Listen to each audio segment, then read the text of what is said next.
నమస్తే నేను Chandana. Welcome to great Andhra. ఇప్పటి వరకున్న టాప్ స్టోరీస్ చూద్దాం. తీవ్ర ఒత్తిడిలో బాలినేని, బ్యాలెట్ పేపర్లను వదలని జగన్, అనుమానాలు కలిగేలా నారాయణ మాటలు, ఆదాయ కిక్కు లేదని మద్యం దుకాణదారుల లబోదిబో, చెవిరెడ్డిపై పోక్సో కేసు, హేమబాటనే వర్మ ఫాలో అవుతున్నారా? మాజీ మంత్రి బాలినేని శ్రీనివాసరెడ్డి తీవ్ర ఒత్తిడిలో ఉన్నట్టు కనిపిస్తున్నారు. వైసీపీలో అందరికంటే ఎక్కువ గౌరవ మర్యాదలు దక్కించుకున్న నాయకుడు ఎవరైనా ఉన్నారంటే బాలినేని తర్వాత ఎవరైనా అని ఆ పార్టీ నాయకులు అంటున్నారు. వైసీపీలో బాలినేని ఆడిందే ఆట పాడిందే పాటగా సాగింది. అయితే ఆయన మనసుకు నచ్చంది చిన్న విషయమైనా బాలినేని ఓర్చుకోలేరు. మొదటి నుంచి బాలినేని మనస్తత్వం ఇదే అని ఆయన్ను దగ్గరగా చూసిన వాళ్ళు చెప్తున్నారు. అందుకే తనతో ఎక్కువ మాట్లాడనివ్వద్దని వైసీపీని ఆయన బెదిరిస్తున్నారు. బాలినేని మనస్తత్వం గురించి వైసీపీ నేతలు ఆసక్తికర విషయాన్ని చెప్తున్నారు.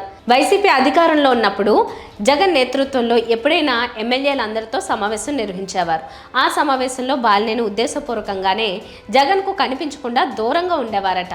బాలినేని కోసం జగన్ చూసి కనిపించకపోతే వాసన్న అని ఆరా తీసేవారట. సీఎం గారు మిమ్మల్ని పిలుస్తున్నారని ఒకరికి 10 మంది బాలినేనికి చెప్పడం, ఆయన జగన్ దగ్గరికి వెళ్ళడం జరిగేదని అంటున్నారు. వైసీపీ ఎమ్మెల్యేలందరికీ తన పలుకుబడి తెలియాలనే ఉద్దేశంతో బాలినేని తరచూ అలా వ్యవహరించేవారని వైసీపీ ప్రజాప్రతినిధులు కథలుగా చెప్తున్నారు. బాలినేని బంధువు కావడంతో జగన్ ఎంతో ప్రాధాన్యం ఇచ్చేవారని వైసీపీ నేతలు గుర్తు చేస్తున్నారు. అందుకే ఇప్పుడు బాలినేని అతి చేస్తున్నారని వైసీపీ నేతలు విమర్శిస్తున్నారు. జగన్లా బాలినేనికి పవన్ కళ్యాణ్ ప్రత్యేక ప్రాధాన్యం ఇచ్చే పరిస్థితి ఉండదని వైసీపీ నేతలు చెప్తున్నారు. జనసేనలో బాలినేని గుంపులో గోవిందా అని అంటున్నారు. అందుకే బాలినేని తీవ్ర ఒత్తిడిలో ఉన్నట్టున్నారని చెప్తున్నారు.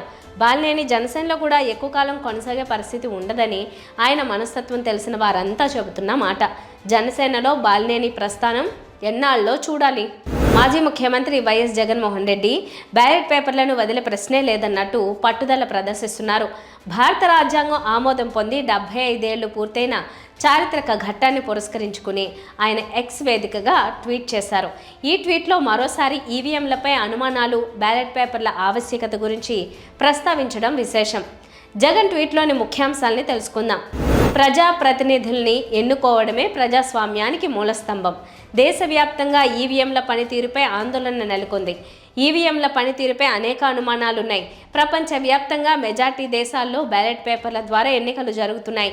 ఈ నేపథ్యంలో మన దేశంలో కూడా అదే పద్ధతిలో ఎన్నికలకు ఎందుకు వెళ్ళకూడదని మనల్ని మనం ప్రశ్నించుకోవాలి.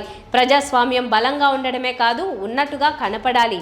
డాక్టర్ అంబేద్కర్తో పాటు రాజ్యాంగాన్ని రూపొందించిన మన దార్శనిక నాయకులు సమానత్వం వైపు నడిపించారు అని జగన్ ట్వీట్ చేశారు. హర్యానా ఎన్నికల ఫలితాలు వెలువన్నప్పుడు కూడా ఇదే రకమైన అభిప్రాయంతో జగన్ ట్వీట్ చేశారు. దేశవ్యాప్తంగా బ్యాలెట్ పేపర్ల వాడకంపై చర్చ జరగాలని జగన్ డిమాండ్ చేశారు. ఈవీఎంలలో గోల్మాల్ చేస్తున్నారని జగన్ బలంగా నమ్ముతున్నారని ఆయన వరుస ట్వీట్లను చూస్తే అర్థమవుతోంది. అయితే ఈవీఎంలను తప్ప బ్యాలెట్ మాటే వద్దని ఎన్డీఏ నేతలు అంటున్నారు. చంద్రబాబు నాయుడు ప్రభుత్వం అమరావతి రాజధానిలో సెక్రటేరియట్, హైకోర్టు భవనాలు, అసెంబ్లీలను ఐకానిక్ భవనాలుగా నిర్మించాలని గతంలో సంకల్పించింది. వీటిలో సెక్రటేరియట్, హైకోర్టు భవనాలకు చంద్రబాబు ప్రభుత్వ కాలంలోనే పునాదులు కూడా పడ్డాయి. ఆ మేరకు పనులు మొదలయ్యాయి. జగన్ సీఎం అయిన తర్వాత అమరావతి పనులు మొత్తంగా స్తంభించిన సంగతి తెలిసిందే. చంద్రబాబు మళ్ళీ అధికారంలోకి వచ్చారు. ఇప్పుడు మంత్రి నారాయణ ఈ ఐకానిక్ భవనాల నిర్మాణానికి డిజైన్ల కోసం మళ్ళీ టెండర్లు పిలిచామని, ఇదివరకు చేసిన నార్మన్ అండ్ పోస్టర్స్ సంస్థే మళ్ళీ దక్కించుకుందని అంటున్నారు. ఆల్రెడీ పునాదులు కూడా పడిన నిర్మాణాలకు మళ్ళీ డిజైన్ల పేరిట టెండర్లు పిలవడం ఏమిటా అని ప్రజలకు సందేహాలు కలుగుతున్నాయి. చంద్రబాబు నాయుడు మళ్ళీ ముఖ్యమంత్రిగా పగ్గాలు చేపట్టిన తర్వాత అమరావతి పనులను శరవేగంగా చేపడుతున్నారు. అమరావతి ప్రాంతం అంతా జంగిల్ క్లియరెన్స్ చేపట్టారు. ఐకానిక్ భవనాలను గతంలో నిర్మించి తర్వాత వదిలేసిన పునాదుల మీదనే కొనసాగించి నిర్మించవచ్చునా లేదా అనే విషయంలో చెన్నై ఐఐటి నిపుణుల్ని పిలిపించి వారి అభిప్రాయాలను కూడా తీసుకున్నారు. అంతా అయిన తర్వాత అవే పునాదుల మీద నిర్మాణాలు పూర్తి చేయబోతున్నట్టుగా ప్రకటించారు. సెక్రటేరియట్, హైకోర్టులను పాత డిజైన్ల ప్రకారమే పూర్తి చేస్తాం అని కూడా ప్రభుత్వం ప్రకటించింది. ఇప్పుడు మంత్రి నారాయణ అవే ఐకానిక్ భవనాల డిజైన్ల కోసం మళ్ళీ టెండర్లు పిలిచాం అని అంటున్నారు. గతంలో జగన్ సర్కార్ నార్మన్ పోస్టర్స్ వారి టెండర్లను, డిజైన్లను రద్దు చేస్తుందని, అందువల్ల మళ్ళీ టెండర్లు పిలిచామని జగన్ మీదకు నెడుతున్నారు. టెండర్లు రద్దు చేయడం అంటే ఓకే, కానీ డిజైన్లను జగన్ రద్దు చేయడం అంటే ఏమిటో అర్థం కాని సంగతి. ఆల్రెడీ మొదలైన పనులకు మళ్ళీ డిజైన్ల కోసం టెండర్లు పిలవడం అనేది అనేది ఏదో ప్రహసనప్రాయంగా లోపాయికారిగా ఉందని ప్రజలు అనుకుంటున్నారు. లాటరీలో మద్యం దుకాణాలు దక్కించుకున్న వాళ్ళు ఆదాయం లేదని లబోదిబోమంటున్నారు. లాటరీలో దుకాణాలు దక్కించుకున్నామన్న ఆనందం ఎంతో కాలం నిలవలేదు. మద్యం షాపులు దక్కాయంటే ఇక ఆదాయానికి అంతే ఉండదని చాలామంది వ్యాపారులు సంబరపడ్డారు. తీరా వ్యాపారంలోకి దిగాక అసలు విషయం బోధపడుతోంది. కూటమి సర్కార్ తీసుకొచ్చిన నూతన మద్యం పాలసీలో 20% మార్జిన్ ఇస్తామని పేర్కొంది. అయితే ఆచరణలో వస్తే 10% మార్జిన్ మించడం లేదని వ్యాపారులు ఆవేదన వ్యక్తం చేస్తున్నారు. దీంతో తాము వ్యాపారం ఏ విధంగా చేయాలని ప్రశ్నిస్తున్నారు. ఇంత తక్కువ మార్జిన్కి అయితే మద్యం దుకాణాలు మూసుకోవాల్సి వస్తుందని అంటున్నారు. లేదా నష్టానికి దుకాణాలు నడపాల్సి వస్తుందని మద్యం వ్యాపారులు అంటున్నారు. ఈ నేపథ్యంలో మద్యం దుకాణాలు ప్రారంభించి నెల కూడా కాకుండానే అప్పుడే వ్యాపారులు ఆందోళన మొదలుపెట్టారు. సుమారు 200 మంది మద్యం వ్యాపారులు విజయవాడలో సమావేశమై మార్జిన్ పెంపుపై ప్రభుత్వం దృష్టికి తీసుకెళ్లాలని నిర్ణయించారు. మద్యం పాలసీలో పేర్కొన్నట్టు 20% మార్జిన్ ఇవ్వాలని వాళ్ళంతా పట్టుబడుతున్నారు. మాజీ ఎమ్మెల్యే వైసీపీ కీలక నేత చెవిరెడ్డి భాస్కర్ రెడ్డిపై పోలీసులు పోక్సో కేసు నమోదు చేయడం చర్చనీయాంశమైంది. ఇటీవల చంద్రగిరి నియోజకవర్గ పరిధిలోని ఎర్రవారిపాలెం మండలంలో ఓ దళిత బాలికపై అత్యాచారం జరిగినట్టు పెద్ద ఎత్తున వార్తలు ప్రచారమయ్యాయి. ఈ కేసు విషయమై మాజీ ఎమ్మెల్యే చెవిరెడ్డి భాస్కర్ రెడ్డి తప్పుడు ప్రచారం చేశారని పోలీసులు కేసు నమోదు చేయడం గమనార్హం. ఇదిలా ఉండగా మాజీ మంత్రి బాలినేని శ్రీనివాసరెడ్డితో మీడియా కేంద్రంగా చెవిరెడ్డి వాదన చేస్తున్న సమయంలో కేసు నమోదు కావడం ప్రాధాన్యం సంతరించుకుంది. అలాగే చంద్రగిరి ఎమ్మెల్యే పులివర్తి నాని దంపతులు చెవిరెడ్డిని కేసుల్లో ఎలా ఇరికించాలనే ఎదురు చూస్తున్నారని కొంతకాలం చర్చ జరుగుతోంది.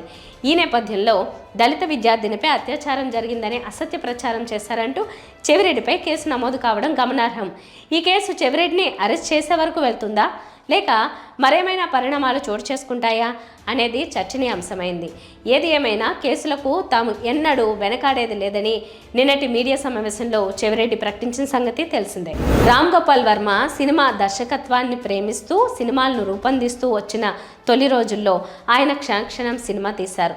అందులో శ్రీదేవి కొలిగ్గా హేమ కూడా ఉంటుంది.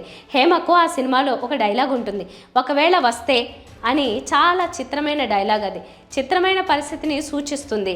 ఇఫ్ అంటూ ఏ ప్రశ్న సంధించినా చాలామంది దగ్గర దానికి ఆన్సర్ ఉండదు. వర్మ దగ్గర కూడా ఒకవేళ వస్తే అనే ప్రశ్నకు జవాబులు లేవు.